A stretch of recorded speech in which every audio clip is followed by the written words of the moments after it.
This being held in the month of September. We have two more, one in Southern California and one in San Jose, and then we will have them all completed. We've been all over the place. It's too bad California is so big. If we're smaller, we wouldn't have to go so far. Where would you rather live, though? That's true. I wouldn't want to be anyplace else. These town halls, oh dear, I lost my head down. These town halls are part of CAR's 15th anniversary celebration and part of our Seniors Vote project. And you all got a Seniors Vote pin? People actually ask you what it means. They actually have to ask because they think we don't vote at all. I saw something in the paper the other day about the millennials being the major group of voters. And I'm thinking, well, that's wonderful, but wait a minute. We're the ones that you can always count on to vote. You know, how many of you have never not voted? I know that's a double negative, but since I could vote, I have not ever missed voting. How many of you fit in that bracket? A whole bunch, that's right. Because we always go vote. We know the importance of it. Oh, much better. We're jerry-rigging the stand here. Okay, thank you. My name is Nan Brazimer, and I'm the president of CARA, and have been forever. Most of you recognize me because I show up at all these shindigs. So, let me see. We're doing this in September because the absentee ballots come out the first week in October. They will be mailed, I think I heard, by the 6th of October. Election day is not until the 6th of November. So if we waited until the ballots got out and then we did these programs, it'd be too late. And we wouldn't be able to help you understand and all of the rest of the world understand what the propositions really say or what your candidates are feeling on the issues that are important to you. And even though CARA does not endorse candidates, we try to make them available to their constituent group so that you can ask your questions. And so they've all been invited. Some are coming and some are not coming, which is always, I'll leave it up to you to figure out which is which. CARA is California's largest grassroots senior advocacy organization. We're an organization of organizations. We're made up of over 270 groups of unions, union retirees, other club retirees, or simply clubs where there are interested people that care about the things we care about and they want to be part of CARA. And we number almost 1 million members, which is amazing. We also have a lot of what we call interest groups, like housing organizations, children's different organizations and nonprofits that are concerned about several different things that we also are concerned about. So when we do our Sacramento visits and our lobbying on legislation, we're working with other groups as well, not just senior issues, but we care about the whole family. Our number one priorities always seem to be saving and protecting Social Security, Medicare, and Medicaid. And I gotta tell you, if it weren't for us, it wouldn't be happening at all. Because there's nobody else out there talking about the problems that are being laid upon Social Security, Medicare, and Medicaid. The Congress wants to take parts and pieces of them, to privatize the programs, and just to say we don't need it, so why should they bother protecting it? So we have to speak out all the time on that subject. So we have currently, this is currently because it always is changing, 17 local chapters, and the chapters we call CATs, CARA Action Teams. And being a cat lady, that I think Jody did that on purpose. We have a statewide board of directors. We're all volunteers, by the way. A board of directors that come from the unions, the organizations, an at-large election for community-based people that we hold every other year at our regular statewide convention. This is in lieu of that. We have a volunteer legislative committee that numbers between 40 and 50 people. We meet once a month and do work in the Capitol or study bills. We go out and present issues concerning our bills, etc., that keep people informed and aware of what's happening. We also have a number of subcommittees of the board that deal with other issues that come up, because it's easier than having the entire board try to get together every time we need to talk to them about something. So we're very democratic, we are nonpartisan, and we are a bunch of really active seniors. And that reminds me, I'm skipping ahead. Cara has a couple rules. The biggest one of all is no telephones. If your telephone rings during a meeting, it's an instant $5 fine. If you are expecting a phone call, put your phone on vibrate or whatever the no ringing is, and if your call comes in, very quietly get up and leave the room, please. We don't want to hear your conversation, and we don't want your talking interfering with whatever our speakers or our program might be at the time.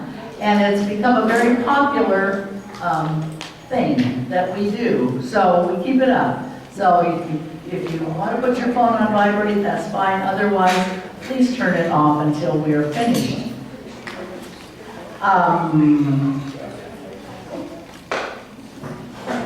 Okay, oh, I was going to tell you, with our board, do we have this goofy hats for the board members? How many of our board members are here today? There's Mike and Addie. Bernice. Oh, stand up, Bernice. Bernice and me. So we're here, we're from the board of directors. Vishnu and Jody are here. They are our staff for this area. Vishnu has Central Valley, and Jody is our boss for everybody. We've had Vishnu around here almost a year now. I get the feeling you really like having him in the neighborhood. Okay. We also have, I have to read my notes because I haven't done this in a few days. The cats are led by members who we call co-conveners. We try to have two conveners at each cat, so that if one is in the Azores, there's someone else here to conduct the meeting. And this cat only has one, and he's in the Azores. And that's Gene Rosa. He'll be back on Friday, I think they told me. But he conducts the meetings in there once a month on the fourth Friday, or the fourth Tuesday, here in Fresno from 10 to noon, and I think they're at the IBEW Hall on Shaw. That information is in your blue program book.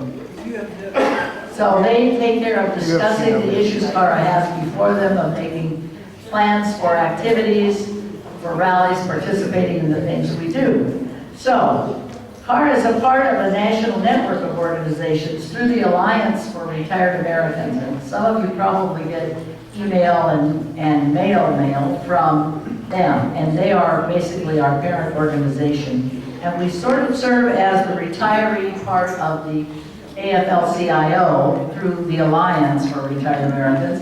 And in California, we're part of the California Labor Federation as their retiree arm. So whether you're a union person or not, we're still all connected together, and because we all have the same concerns. We also like to work on the same issues, so we take our issues very seriously. And I've already mentioned Medicare, Medicaid, and Social Security, but also the Older Americans Act we stand up to protect. And all of these local issues that we deal with come through the local CAT. So you may have local issues here that are different from the issues that my CAT has in Manteca, as an example. So we try to take care of it all and get the information out and help people to solve some of those problems. We've got a raffle ticket, it's blue. At the end of the day, we'll have a drawing, and the prizes are coming soon to a meeting near you. We have big raffle tickets. Addie, where's Addie? She's hiding. There she is. Wave your tickets. We've got big white tickets. They're $2 a piece, $6 or $10 for 6. They supply money to support the programs like this one, as well as the other activities of CARA. And you don't have to be present to win. You can sell them to anybody that you know who has $10. And then on November 9th, which is right after the general or the midterm elections, we'll be drawing the prizes. And the prizes are $2,018 first prize, $518 second prize, and $118 for the third prize. So if you want to get some tickets, Addie has them back there. They're liable to show up at your place by lunchtime, but she has a way of sneaking them in front of everybody. Also, please take some to sell to friends and neighbors. They're not numbered, so you don't have to account for them, except to send the money back with the stubs, because if we don't get the stubs back, they'll put your name in the drawing. And they'll be mad at you, not at me. So, those are here for us to deal with. We also have the Seniors Vote Toolkit. It's in your packet, and I noticed you've all got packets. I hold it up, but that would disturb all this stuff up here. So, but you know what it is. It says Seniors Vote right on the front, and it has some white paper or some silver papers in it, which are commentaries on the subjects that we deal with, so that you'll be more informed about the kinds of things that need to be said to people who will be voting, or that we hope will be voting. In that packet also, we have the survey of our priorities. It's on this cornflower colored sheet. You've all got one. One side is the evaluation of today. The other side is a survey. And we'd like you to participate in the survey. Pick 3. If you pick more than 3, your ballot won't be counted. But you may pick less than 3 if you can't choose, don't know what the 3 would be. So we do this every year, whether we're doing town halls or whether we're doing a statewide convention, so that our membership can tell us, the board, what the important subjects are to them. And the top 3 then will become priority issues for us for the coming year. And our activities will focus around those issues. And you will know what they are within a few weeks. So, we have a program book that's wonderful. Please participate in the sponsors' businesses if they have businesses in which you can participate. Some of them are unions, and they're just thanking us for being there for them. And that you may keep and take with. It's got great pictures and articles about CARA and things that you need to know. So, moving right along.